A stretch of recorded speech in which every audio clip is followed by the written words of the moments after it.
got a very enjoyable Premier League fixture between Fulham and Ipswich Town at Craven Cottage. Brian, the sides finished all square in the reverse fixture earlier this season, and they finished all square today.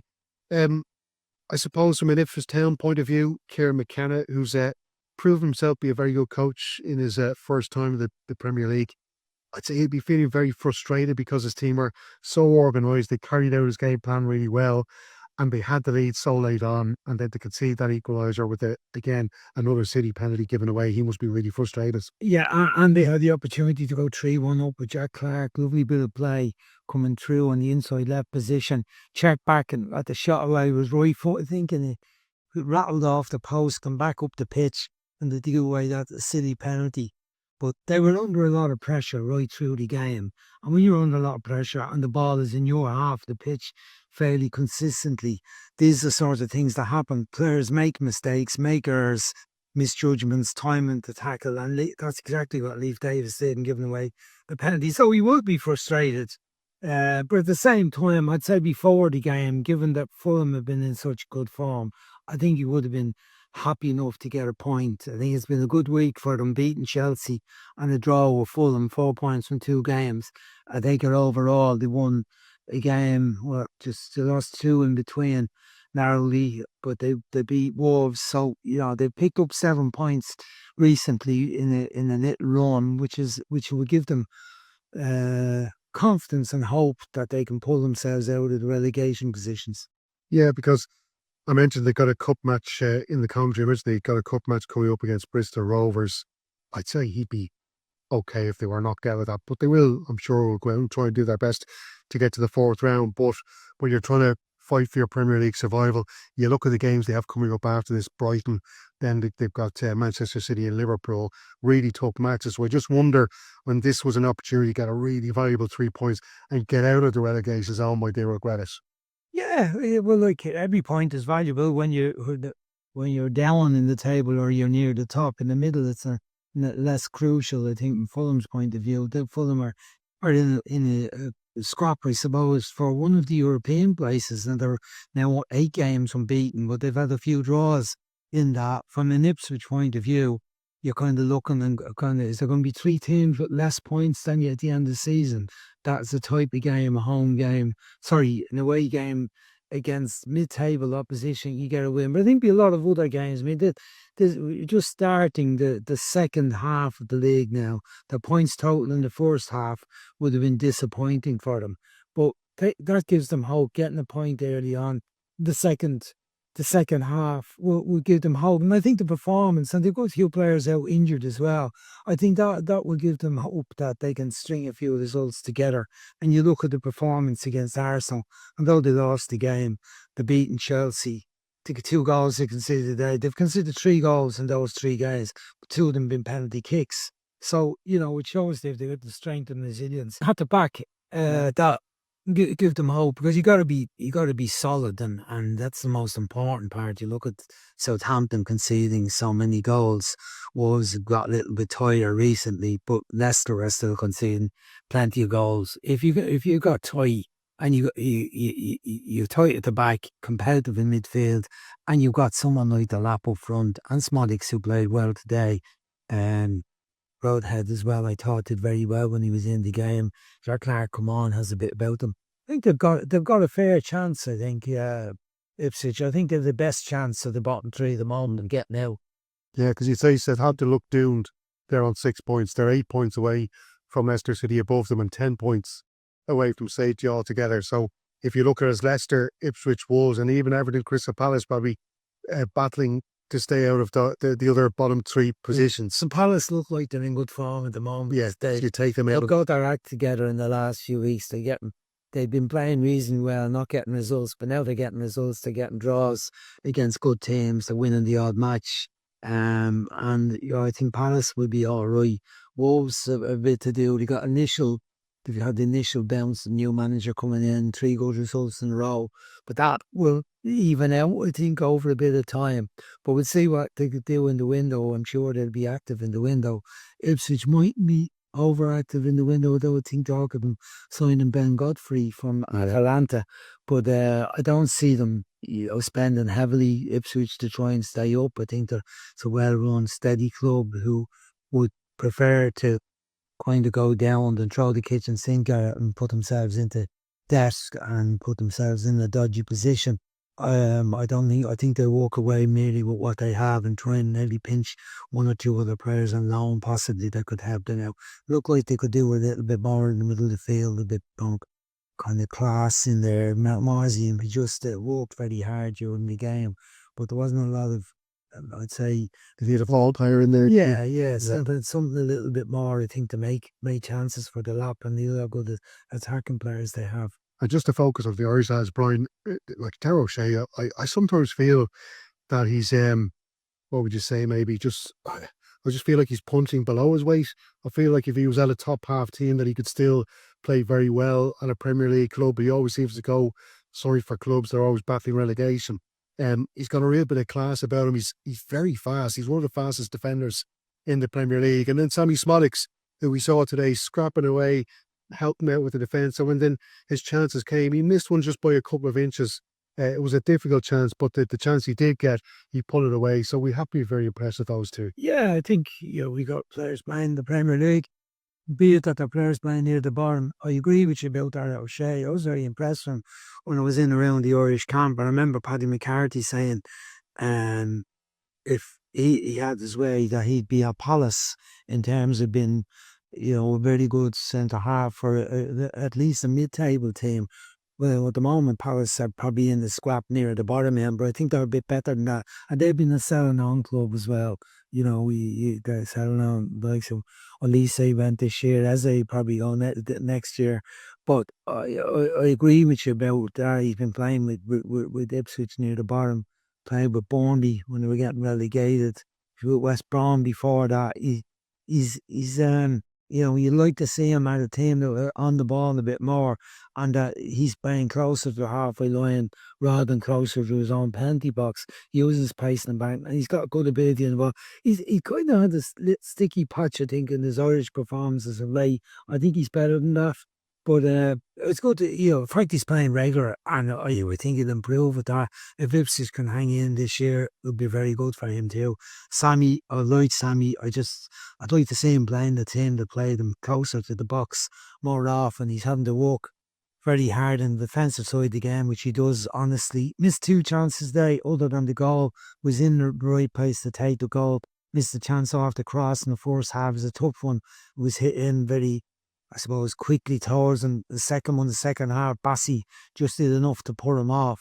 But overall, I did a good game. Taylor come on and did all right, did nothing very exceptional in Sammy's position, the right side of the three up front. We didn't see an awful lot of him.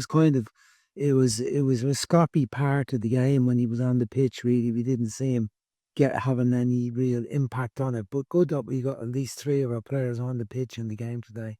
But just on Fulham then, Brian, because I think Marco Silva has been building steadily there.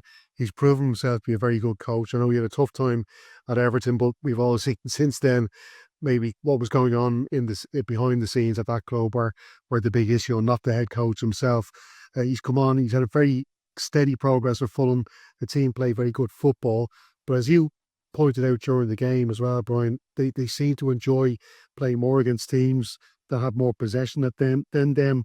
And the show today against Ipswich Town, the team defend deep. They find it very hard to break them down. So is it up to him now to come up with a plan B for when they're in those situations in future? Yeah, and then we go up against a team that was very disciplined and organised today, and who forced them to go wide and play wide, and were happy to deal with the crosses. And I mentioned Jacob Greaves in particular. I remember headers he had, Darragh O'Shea, Wolfenden, the other centre back. They were all busy heading the ball a lot of the match today. They did find it hard to tread balls between them or get outside. Johnson and Davis did well. They were generally doubled up with Szmodics and Broadhead on the other side. So it was tough for them. But they're going to be facing that on a regular basis. I think that when they're playing the likes of Spurs, Arsenal, Chelsea, Liverpool, even teams that they know they'll have less of the ball, they're quite happy at that. They're well structured and they're very quick on the counter attack. Iwobi did much better in any match I've watched him previously than he did today. He struggled a bit today. They struggled to get the support up to the main man, Jimenez. A lot of the crosses were fairly easy dealt with by the centre backs, but I think they're a good side and they're an easy watch. I don't think their fans will be delighted with how they played today at Craven Cottage. But I think in general, they're always in every game. And you see that they're very competitive. Last 8 games, unbeaten. And they've been playing very good opposition. They're taking points off Spurs, Man City, Arsenal, Chelsea. They're taking points off good teams. Have they got the ability to beat the teams down below them on a regular basis? Probably a little bit short in that department, the creativity to break down those type of teams. But overall, they're a very good side, and as a manager, doing a really good job. Well, to finish, Brian, 2025 in football, what have we got to look forward to? You think about it, Shamrock Rovers in the knockout stage of European football, an incredible achievement by them. You've got Bows and Rovers playing a League of Ireland match at the Aviva Stadium. We'd be hoping for a big crowd at that. You've got some big signings made by some of the League of Ireland clubs. Stephen Kenny went on a brilliant winning run towards the end of the season. That'll give St. Pat's a bit of hope. We've got a new gaffer at Derry City. So a lot to look forward to. Kevin Doherty had a great finish with Drogheda United last season as well. They'll be full of optimism for next year. A lot of Champions League football to look forward to. And then at the international stage, Heimir Hallgrímsson going into his first proper qualification campaign. So there's a lot to look forward to. Yeah. I think internationally, we want to finish off well in where we are, Nations League, and not get relegated. And then June friendlies before the World Cup games start, and let's hope that we're in with a show going to the latter games. It's all going to be very quick, September, October, November games, and we know our fate. But by then, hopefully, we'll be in the playoff position. At worst, that'd be great. I think the Premier League in the League of Ireland is going to be very competitive this year with some of the teams that you mentioned. With Keith Long doing a great job at Waterford, keeping them up this year. Kevin Doherty, as you mentioned, did a great job with Drogheda. They won the cup. Derry will hope to be better, not have the fall off that they had last year. New manager, as you said, in there. Pat's a great finish the season. Bowes we'll be expecting to do well with things a bit more settled. Now this year with Alan Reynolds in, not coming in during the season, having his time to work on the team in the pre-season. Rovers obviously have to replace a few players. You see the likes of Kenny will probably go back to Celtic initially. Ferrugia signed for Barnsley yesterday. Sean Howard's signed for Pats, but I'm sure they have plans. Richie Towell doesn't look like he's going to be there for this season. I'm sure they're busy working and looking for new players to rebuild a little bit, despite the brilliant season that they've had in Europe. They would have been disappointed losing their title. The Shelbourne will be buying or signing. They've already been working, getting some new players in to build on what they did last year. So I think it's going to be a very competitive league this year. Again, Shelbourne will be wanting to retain their title. Rovers want to get the title back. Bowes want to be back in contention. Pats continue on the form at the end of last season. Sligo, another club that did well last year, John Russell. Cork back up this year. I think it'll be, but I want to see the League of Ireland teams doing as well or better than we did last year. Shelbourne won a round, then went out. Pats had a good run, got to the playoff, got through 3 rounds. Probably a little bit unlucky to lose to the Turkish team in the end. Rovers had a great run. It'll be a tough task for Drogheda in the European competition this year. But we need consistency from the teams. Our coefficient should go up based on Pats and Rovers' performance this year. Hopefully the draws will be a little bit easier if that's possible, because we got fairly handy draws last year and didn't make the best of it, particularly in Derry's case. So, those teams have a responsibility, Shelbourne, Shamrock Rovers, Pats and Drogheda, to keep the league and the respect for the league comes from the performances in European competition. I always say this: clubs outside of Ireland are not interested in signing our players unless the teams do well in Europe and they can look at the players in the European games and say, yeah, I like to look at him. He's not just doing it in their own league. He's able to do it against teams that are coming from better leagues. And that's what we've seen that in the past. And that's, I think, how our players are judged by potential suitors from abroad. So for that reason, and I think the fees go up when the clubs are better, there's stronger leagues, there's more respect of the players. But, ultimately now the clubs have the responsibility to develop players for our international teams right across the board. We need the investment. We need more money to be available to have full-time coaches in our underage structure and our academy structure, because otherwise we're going to fall further behind. Our underage teams don't do that well anymore. I mean, I know there's a bit of propaganda goes out there with the FAI, we've made the elite stages, but generally we're losing the elite stages. Or when we get a team to the finals, they don't do great. So there is a lot to look forward to in the league, Champions League, of course, in the new format, 2 more rounds to be played shortly, match day 7 and 8 coming up, then the Europa League, Conference League start up again.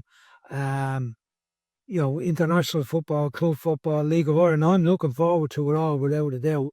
Champions League itself, who will get to the final this year. Real Madrid not been in great form, and I hear people writing them off, and I go, "Are you joking me?